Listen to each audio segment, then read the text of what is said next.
Well, hello and welcome to Refuse.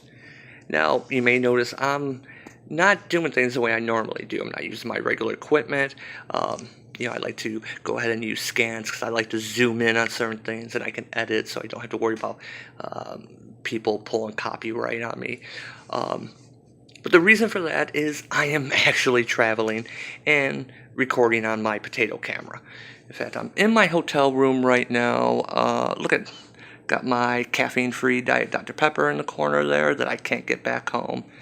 Um, I'm in a nice hotel, but I don't know how loud I can really get, so it's kind of late here. So I'm gonna try and keep things kind of calm here. But yeah, you may have noticed I have the issue here. In fact, I have the fourth issue here. I have a copy sitting back home at my comic shop, but since I am traveling, I went to a different comic shop locally and picked this up because this came out last week and I really couldn't wait. And you may have noticed I have not talked about Avengers at all. Um, I said at the end of my She-Hulk series that I would review this series, and because, like I said, She-Hulk's my favorite character. I love Jen. She's my favorite Marvel character, so I pretty much buy any book she's in. And you know, isn't this the pose that they used in that promo shot before the book came out when they had the entire team roster and she was kind of up in the right corner here? Wasn't this like pretty much the exact same pose she was in then? Although I think her left hand was open, but they pretty much found a pose to use and I guess decided to go with that. So, but yeah, this this book I haven't really been impressed with it. I'm just not terribly interested in the Celestial storyline. Not really interested in them at all, to be honest. And I was thinking a few months ago about the Inhuman push and how Marvel was really trying to make that a thing. And I remember the Eternals. And I know that they were made by Jack Kirby, but I've never been able to get into them. And it just so happens that they came back, kinda. So anyway, this book's done, but let's go ahead. I'm just going to take a quick peek at it. It starts off with Avengers 1 million BC, whatever they were called in the Marvel Legacy issue, where you had Odin, like the early Black Panther, the early Ghost Rider, the Star Brand Hulk, uh, Agamotto is the Doctor Strange, you got the Iron Fist, and the host of the Phoenix, and that's how they fought a Celestial. And to be honest, I don't care about this team. I find it a little contrived that it just so happened that they match pretty much what's going on. I'd be more interested in if they matched the exact original Avengers lineup, like if it was like Wasp and Iron Man and he was Thor, and you had Ant-Man, and then of course Hulk. I'd find that a little bit more interesting, but no, it just so happens that the cycle, whatever, don't care. Excuse me, I've got kind of a hoarse voice here going on.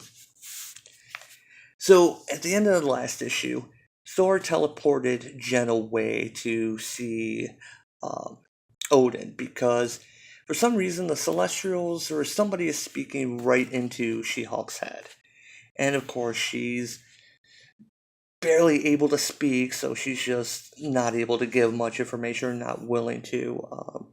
That's a man ass there, I think. It's a round man ass. But anyway, um, we have depressed Odin talking about how this is just going to kill Thor and there's no hope for humanity against the Celestials.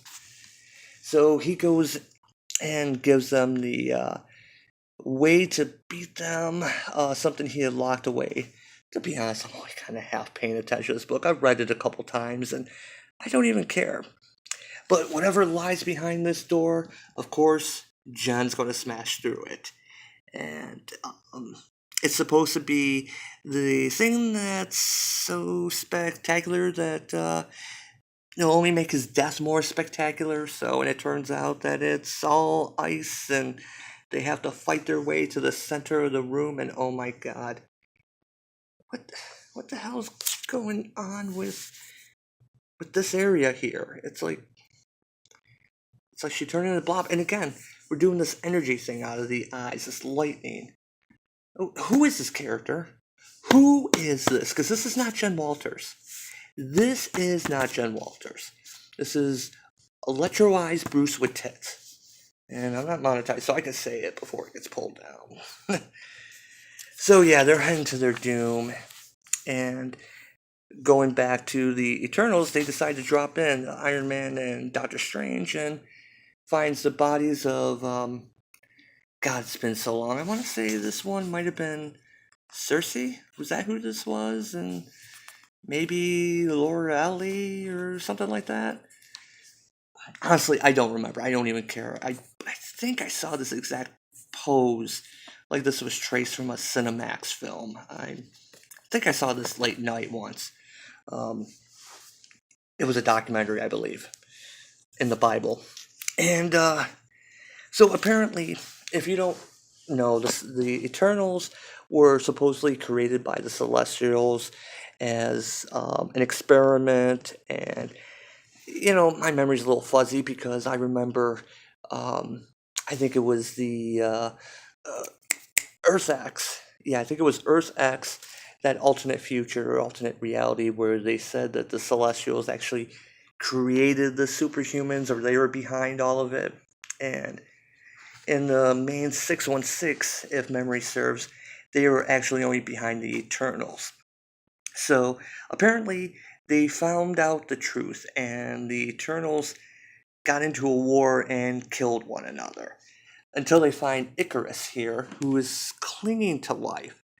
And he says something interesting, that it was all a lie. Everything that they were was a lie. They were not here to protect them. They were actually here to make them worse in this virus state. Because basically what the story seems to be implying is that, as Bill Hicks said, humans are just a virus with shoes. And that apparently that's the celestial that came down to Earth was actually really sick, and not that the original Avengers fought him bravely. He was actually coming back to die, not do experiments. So, and it says that they need the Unimind, which is another Eternal thing of the Eternals. And I'll be honest, I don't remember much of them. I'm sorry to the memory of Jack Kirby, but I just never cared for them. They were just kind of like new gods, but not as cool. So now we're back with Black Panther and Captain Marvel, two characters. I've never liked the Black Panther. And Captain Marvel, well, she is what she is. So her last effort to try and fix things was to teleport it into the sun. So she is a great judge of character. And so they're trying to figure out this whole horde thing, which seems to be old enemies of the Celestials. They seem to be like an insect's virus infection. And it almost seems like this issue is trying to say that humans are either the antibodies to the virus, or that the horde is the antivirus to the antibodies to the human virus. To be honest, I've not liked this book and this series, and I read the last one before I left town, and so I'm kind of just not caring. I'm half reading this book, but here is Loki has taken Cap, that he's rescued from the teleporting into the sun incident, which makes no sense. And Fantastic Four's coming back. Oh, see, now this is what I'm excited for. I mean, when Slott isn't being a douchebag on social media, I actually like some of his book. I mean, I liked his She-Hulk series, and yeah, I like some of his Spider-Man stuff. I like the Superior Spider-Man arc. I know some people didn't like it, but I actually kind of liked it. But I love the Fantastic Four, and I'm really kind of excited to see this. I want to know more about this. Okay, yeah, I don't really care about the pictures. And yeah, it's pretty much what you expect Slott to look like. But yeah, here's the artist. And, oh, look at this. See, this is what I'm excited for. Fantastic Four number. Oh wait, wasn't I reviewing something or going through the Avengers book? Yeah, that's how much I don't care about this book. So yeah, here's the Alpha Celestial. Been here for billions of years, and he didn't come here to do experiments. He came to Earth to die. It's kind of like the DC's White Entity was buried in the Earth, but I guess in Marvel, Death is buried in the Earth. Yeah, I'm gonna skip a few pages here. Just kind of let's look at the pillow. I just don't want to worry about copyright. I'm going to skip the Ghost Rider part because I don't like the new Ghost Rider. And we go back to Thor and She-Hulk fighting their way through that room that Odin had tucked away. And yeah, it's just too cold. And Thor can't take it anymore. They get near the end and they find the blood of, I can never say this name, Ymir, the ice colossus, the first giant, or what, father of the ice giants. And, but it's too cold. Thor collapses and it gets worse. Oh God. Jen has to say, let me get out of the light here. See if I can focus in on this. Hulk is the warmest one there is. And she has, I guess, gamma radiation coming out of her mouth and eyes, and and then she kisses him to warm him up, and Odin talks about how Thor is failing to heed his words of holy wisdom, that no matter how dire his warnings, he and his friends are doomed and will fall before the final host. You know, Odin has been doing jack shit. And he's just going to narrate this book and just bitch about how everything's going to fail. Look at this. This is Bruce with a wig. You know what?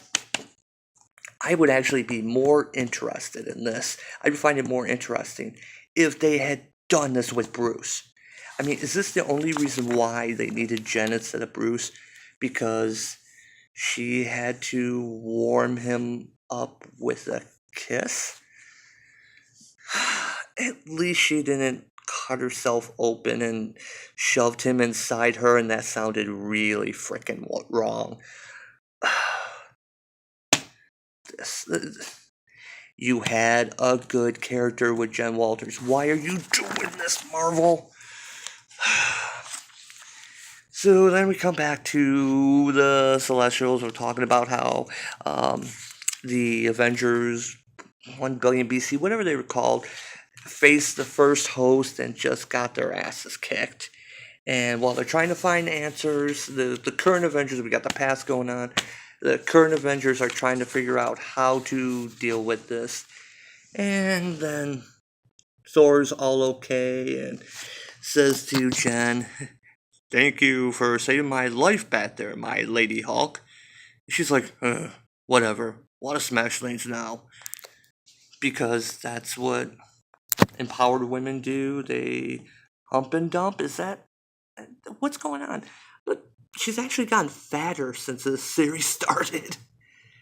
I mean, look at this. She's about as wide as Thor. You know, it's funny. I think it was in the last issue. Captain Marvel actually, they kind of hung a lampshade on this, and she asked Jen, wait, I thought you were over all this. I thought you were better. And she was just like, eh. So it's just like, yeah, whatever. We're not going to explain this. I just hit my phone. We're not going to explain this. We don't need to. But yeah, they're going to be smashing stuff indeed, and Odin's still being depressed because he remembers when the original Avengers just pretty much got their asses kicked by the first host. So, and that brings us to the end of this, and I know this is a bad recap because I'll be honest, I don't care. I don't care. My favorite character is being assassinated in this. They went back to Tamaki, but they made her worse. Just put Bruce in there.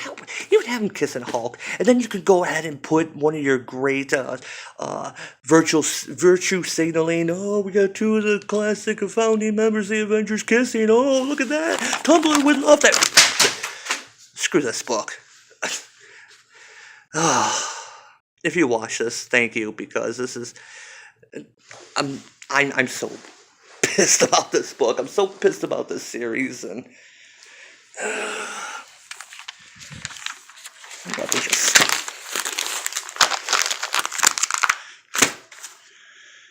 screw this book. Screw you, Marvel. I'm fed up with this. I really, really am.